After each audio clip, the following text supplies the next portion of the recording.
अचिन्त्या व्यक्तरूपाय निर्गुणाय गुणात्मने समस्त जगदाधारमूर्तये ब्रह्मणे नमः।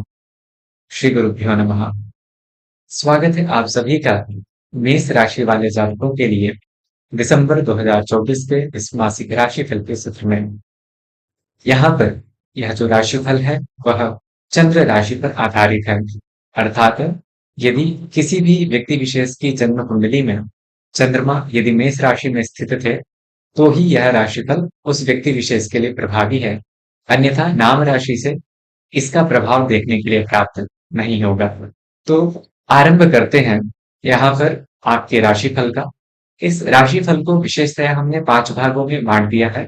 सबसे पहले हम आपके स्वास्थ्य से संबंधित स्थिति को जानेंगे, तदुपरांत शिक्षा, संतान, दाम्पत्य, व्यवसाय, कार्यक्षेत्र अथवा आजीविका से संबंधित विषयों पर, आय तथा लाभ से संबंधित विषयों पर, एवं अंत में दिसंबर 2024 का यह अंतिम महीना किस प्रकार से और भी ज्यादा आपके लिए शुभद हो, इसके लिए क्या उपाय किए जा सकते हैं, उन विषयों पर भी चर्चा करेंगे। आरंभ करते हैं यहाँ पर आपके शरीर एवं स्वास्थ्य से। यहाँ पर सबसे बड़ी बात आपको इस वीडियो में देखने के लिए यह प्राप्त होगी कि जो भी आधार हमने इस फलादेश का रखा है, जो भी बातें आपको बतलाई जाएंगी वह सर्वथा शास्त्रोक्त प्रमाणों के आधार पर होंगी। किसी भी प्रकार से कुछ भी मनगढ़ंत अथवा स्वयं के लालचवश अथवा आप लोगों को खुशी करने के लिए अथवा आप लोगों को दुखी करने के लिए बातें नहीं रखी गई हैं। यथार्थ जो चीजें हैं शास्त्रोक्त प्रमाणों के साथ वह बातें आपको बतलाई जाएंगी। तो सर्वप्रथम आपके शरीर एवं स्वास्थ्य से संबंधित विषयों पर चर्चा करें तो इसका जो विचार है यह आपकी जो जन्म कुंडली है, यहाँ पर आप जन्मांग चक्र बना हुआ देख पा रहे हैं, व्रत बना है। यह जो है जन्मांग चक्र का प्रथम भाव है, जो व्रत बना हुआ भाग है। इसी भाव से, लग्न भाव से हम देह से सौष्ठवम स्वास्थ्यम स्थिति श्रेयो वपो सुखम जयो वपुश्च तत्सर्वम चिंतनीयम विलग्नतः, ऐसा कहा गया है। इसका अर्थ यह होता है कि आपका शारीरिक स्वास्थ्य, आपकी शारीरिक संरचना, शारीरिक स्थिति, आत्मिक जो शरीर की ऊर्जा है, आंतरिक ऊर्जा, समाज में आपका मान सम्मान, यश प्रतिष्ठा आदि सारी चीजें आपके लग्न भाव से विचारणीय है। अब यहाँ पर जो आपके लग्नेश होते हैं वह मंगल है। वस्तुतः देखा जाए तो लग्न कुंडली में अथवा गोचर में आपके यह जो मंगल है, आप यहाँ पर देख पा रहे होंगे पूरे महीने यह कर्क राशि जो कि मंगल की नीच राशि है, उस कर्क राशि में चतुर्थ भाव में स्थित है। अब मंगल का जो चतुर्थ भावस्थ फल है वह बंधु दुखम चतुर्थ है, ऐसा कहा गया है, अर्थात बंधु बांधवों को दुख देने वाला। किंतु गोचर की प्रामाणिकता आप कहीं भी जाएंगे, वस्तुतः जितने भी लोग यहाँ पर यूट्यूब में आप देखेंगे वीडियोस बना रहे होंगे, कोई भी किसी भी प्रकार से गोचर का जो शास्त्रोक्त प्रमाण है उनको फॉलो ना करके सिर्फ फलादेश पर पहुंच जाते हैं।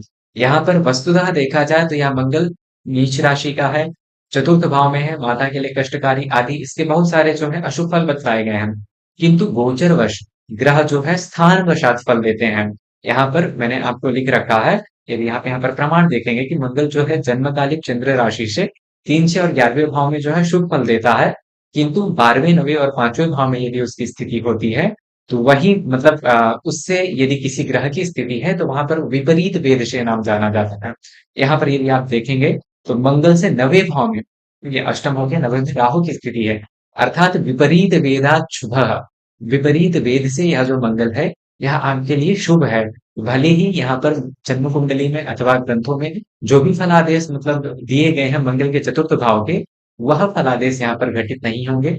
निश्चित तौर पर यह जो मंगल है यह आपको शारीरिक ऊर्जा प्रदान करने वाला रहेगा। किसी भी प्रकार से शारीरिक कष्ट अथवा शारीरिक आरोग्यता में बाधा आपके लिए यहाँ पर नहीं नजर आती है। धन संपत्ति का लाभ, प्रॉपर्टी का लाभ इस गोचर अवधि में या मंगल आपका जो है करवाता हुआ नजर आएगा। पुनः अचानक से धन प्राप्ति से संबंधित अथवा कुछ प्रॉपर्टी से संबंधित रुका हुआ अथवा काम अटका हुआ है जिसका आप अपने फेवर में आने की प्रतीक्षा कर रहे थे, तो यहाँ मंगल वह भी आपको इस गोचर अवधि में दिलवा करके जाने वाला रहेगा।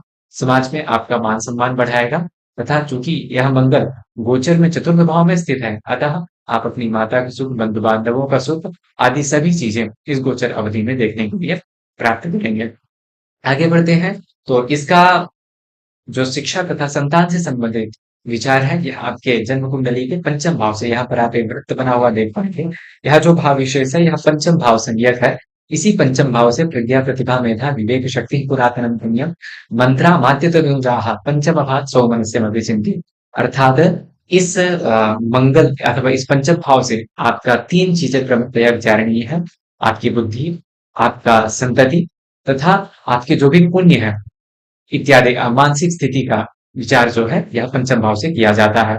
अब यहाँ पर आपके जो पंचमेश है वह सूर्य है, पंचम से चतुर्थ में तथा गोचर की लग्न कुंडली से अष्टम भाव में स्थित है। यह एक सुखद स्थिति है क्योंकि सूर्य तथा चंद्रमा को अष्टम भाव का स्वामी अष्टम भाव में स्थित होने से उतना कोई विशेष जो है दुष्परिणाम देखने के लिए नहीं प्राप्त होता है। पुनः गोचरवश यदि आप देखेंगे तो यहाँ पर भले ही सूर्य अष्टम भाव में जाकर के शुभ फल नहीं देते हैं, किंतु ठीक वही जो है आप मूर्ख चिंतामणि पुनः एक जो ग्रंथ है मंत्रेश्वर का फल दीपिका, वहां पर गोचर अध्याय जाकर के देखेंगे तो वहां पर उन्होंने विपरीत वेद को बहुत ज्यादा प्रभावी माना है।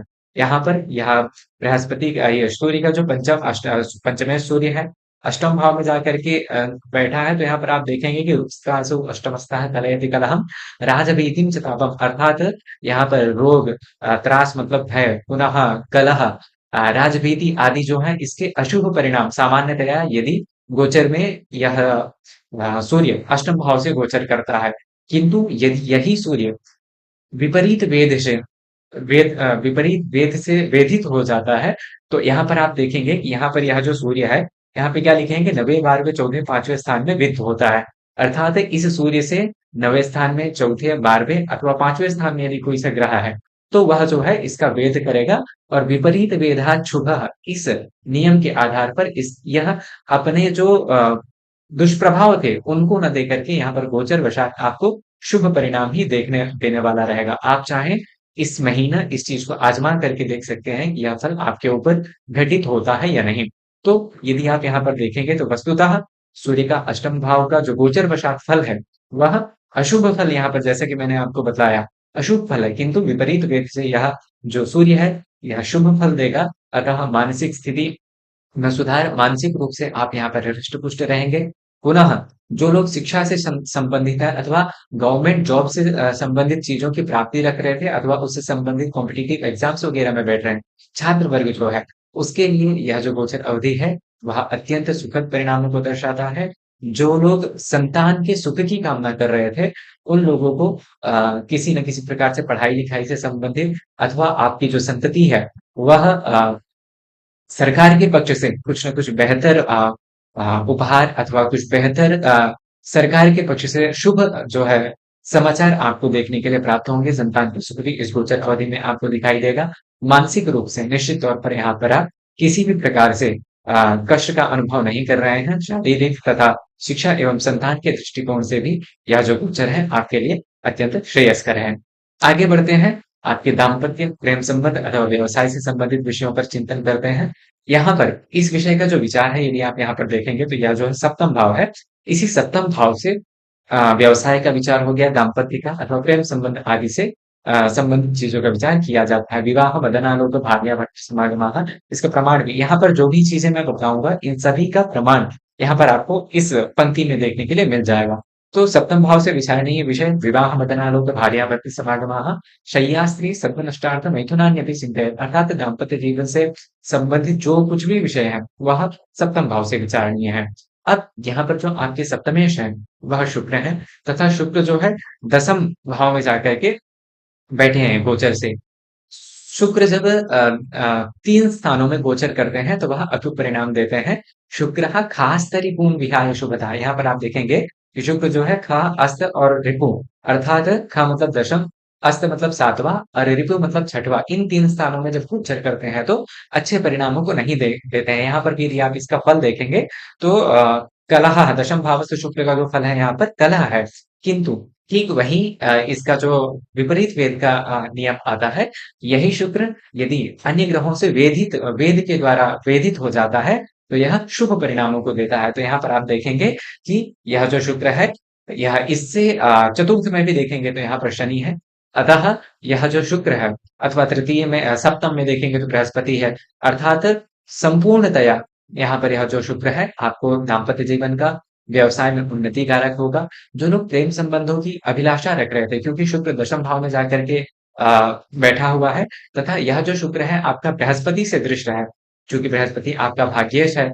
अतः जो लोग दाम्पत्य जीवन अथवा प्रेम संबंधों में किसी न किसी प्रकार से परेशान चल रहे थे, कुछ चीजें अनुकूल नहीं थी, उन सभी विषयों में यहाँ पर आपको सुखदता देखने के लिए प्राप्त होगी। और आपके जो संबंधी है, उनको भी इस गोचर अवधि में उनका प्रमोशन हो सकता है, उनको कार्य क्षेत्र में अच्छे परिणाम, करियर में अच्छी अपॉर्चुनिटीज मिलेंगी।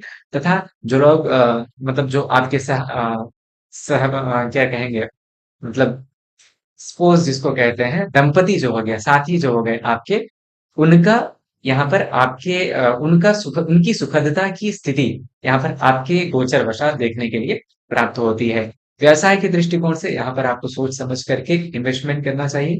लॉन्ग टर्म के लिए इन्वेस्टमेंट करना चाहते हैं तो कर सकते हैं, शॉर्ट टर्म में भी, क्योंकि देखेंगे तो यहाँ पर जो अष्टम भाव है, यहाँ पर सूर्य, बुध तथा चंद्रमा तीनों स्थित हैं। और यह जो है पूरे महीने इसी प्रकार से, सूर्य तो वस्तुतः 16 दिसंबर के बाद से आगे बढ़ जाएंगे, किंतु सूर्य की बुध की जो स्थिति है, यह इन दोनों का ही कॉम्बिनेशन आपको, यदि शेयर मार्केट वगैरह में इंटरडे ट्रेडिंग वगैरह भी यदि करना चाहते हैं, आपके कुंडली में अष्टम भाव की स्थिति मजबूत है, तो आप यहाँ पर रिस्क ले सकते हैं। स्थिति आपके गोचर में, स्थिति आपके लिए फेवर में है। आगे बढ़ते हैं। यहाँ पर आपके करियर तथा आजीविका से संबंधित विषयों पर चिंतन के लिए शुक्र, जैसा कि मैंने पहले ही कहा है कि आपके दसम भाव में बैठे हैं, तो यहाँ पर आपके लिए भी यह जो शुक्र है, यह कार्य क्षेत्र में पदोन्नति, पुनः करियर में एक अनुकूल वातावरण आपको दिलाएगा। आप कार्य क्षेत्र में एक अलग ही ऊर्जा के साथ कार्य करेंगे, तथा एक निखरा हुआ रूप इस गोचर अवधि में आपको अपने कार्य क्षेत्र में देखने के लिए प्राप्त होगा। सम्मान तथा यश की प्राप्ति भी आपको इस गोचर अवधि में दिखाई देगी, तथा कुछ आप बेहतर करने का प्रयास करेंगे, क्योंकि शुक्र जो है वह इच्छाओं का कारक ग्रह है। आप जो भी चाहेंगे, प्राप्त करना चाहेंगे इस गोचर अवधि में, आपको उसके लिए पूर्णतः प्रयास, यदि आप कुछ अपने करियर के लिए कुछ नई अपॉर्चुनिटीज तलाश कर रहे हैं अथवा कुछ बेहतर करने का प्रयास कर रहे हैं, तो यह समय आपके लिए अत्यधिक अनुकूल है। यहाँ पर कार्य क्षेत्र से संबंधित स्थितियों में आपके लिए बहुत ही ज्यादा सुखद की स्थिति है। आगे अंत में आय तथा लाभ से संबंधित विषयों पर विचार किया जाए, तो यहाँ पर जो आपके आयेश है वह शनि है, तथा शनि 11वें भाव में बहुत ही ज्यादा अच्छा परिणाम देते हैं। यहाँ पर लाभ भावस्थ शनि का यदि आप फल देखेंगे तो सौख्यानि एकादशस्थः बहुविध विभव प्राप्त उत्कृष्ट कीर्तिम, अर्थात सभी प्रकार के सुखों को यहाँ पर देने वाले शनि है। आय से संबंधित जो है स्रोतों में वृद्धि देखने के लिए प्राप्त होगी, क्योंकि बृहस्पति भी द्वितीय भाव में जाकर के बैठे हैं। अतः सरकार के पक्ष से यहाँ पर आपके लिए अत्यधिक लाभ होता हुआ नजर आता है।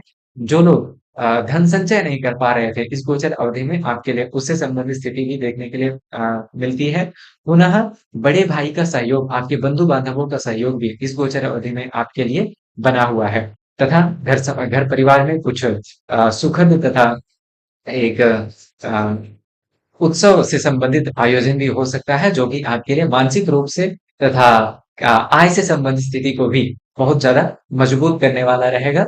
और सभी प्रकार से, या जो, क्योंकि किसी भी प्रकार से यहाँ पर जो ग्रहों की स्थिति है वह आपके लिए प्रतिकूल नहीं है, अतः आप लिख करके रख लीजिए, यह जो गोचर है आपको किसी भी प्रकार से कोई विशेष कष्ट देने वाला नहीं नजर आता है गोचर के अनुसार। यदि आपकी कुंडली में ग्रह कमजोर है अथवा अष्टक वर्ग में अथवा दशा में उनकी स्थिति सही नहीं है, तो जो जितने सुखद परिणाम यहाँ पर प्राप्त होने चाहिए थे, उतने न होकर के मध्यम परिणाम ही प्राप्त होंगे, किंतु अशुभता की स्थिति तो यहाँ पर आपके लिए कहीं भी नहीं दिखाई देती है। अंत में यदि उपाय अथवा कुछ सुझाव के बारे में यदि चर्चा की जाए, तो यहाँ पर आपको बृहस्पति से संबंधित सर्वप्रथम उपाय के लिए ओम नमो भगवते वासुदेवाय नमः इस मंत्र का प्रतिदिन 108 बार जप करना चाहिए। बृहस्पतिवार के दिन पीली वस्तुओं का आपको दान विष्णु भगवान के मंदिर में जा करके, जो ब्राह्मण होते हैं उनको करना चाहिए। पीली वस्तुओं में आप केला हो गया, चने की दाल हो गई, हल्दी हो गई, पीले वस्त्र हो गए आदि, जो भी आपको उचित लगे इनका दान कर सकते हैं। पुनः मंगल चूंकि भले ही आपके लिए गोचर वशात शुभद है, तथापि नीच राशि में है, अतः और भी ज्यादा शुभद परिणाम प्राप्त करने के लिए हनुमान चालीसा अथवा सुंदरकांड का पाठ आप मंगलवार एवं शनिवार के दिन कर सकते हैं। मंगलवार के दिन आप जो है हनुमान जी के मंदिर जाकर के दर्शन कर सकते हैं। दान के तौर पर यदि आप चाहें तो पीली वस्तुओं का दान, जैसे पहले ही मैंने कहा है, और सवत्स गोदान, गाय का दान अथवा गौ की सेवा आदि भी इस गोचर अवधि को और भी ज्यादा शुभद बनाने में सहायक होगी।